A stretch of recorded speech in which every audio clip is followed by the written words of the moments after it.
عیسائی اور ایک مسلمان آپس میں بحث کر رہے تھے۔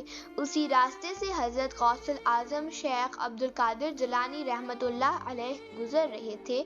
دونوں کے درمیان سخت جھگڑا ہو رہا تھا۔ عیسائی مسلمان سے کہہ رہا تھا کہ ہمارے نبی حضرت عیسیٰ علیہ السلام نے مردوں کو زندہ کیا تھا، اگر تمہارے نبی نے بھی ایسا کیا ہو تو بتاؤ۔ وہ مسلمان ان پڑھ تھا، اس لیے جواب نہ دے سکا، حالانکہ حقیقت یہ تھی کہ نبی پاک نے بھی اللہ کے حکم سے کئی مردوں کو زندہ کیا تھا۔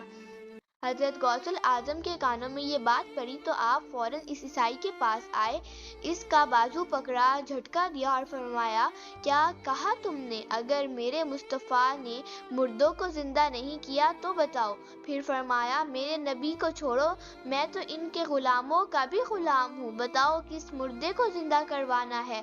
عیسائی انہیں ایک پرانی قبر کی طرف لے گیا اور کہنے لگا کہ اگر یہ مردہ زندہ نہ ہوا تو حضرت غوث اعظم نے فرمایا، جو تم کہو گے میں وہی کروں گا۔ وہ پھر بولا کہ اگر زندہ ہو گیا تو؟ آپ نے فرمایا، نہ تو میرے خانقاہ میں جھاڑو لگانا، نہ برتن مانجنا، نہ میرے گھر کا کوئی کام کرنا، اگر مردہ زندہ ہو گیا تو بس میرے نبی محمد صلی اللہ علیہ وآلہ وسلم کا کلمہ پڑھ لینا۔ اب وہ عیسائی انہیں سب سے پرانی قبر پر لے گیا اور کہنے لگا کہ یہ قبر تو ہمارے دادا نے بھی نہیں دیکھی، معلوم نہیں اس میں کون دفن ہے۔ حضرت غوث اعظم اس قبر کے سرہانے کھڑے ہو گئے اور دعا کرنے لگے، فرمایا، اے میرے مولا، میرے لیے نہیں، تیرے رسول کے لیے۔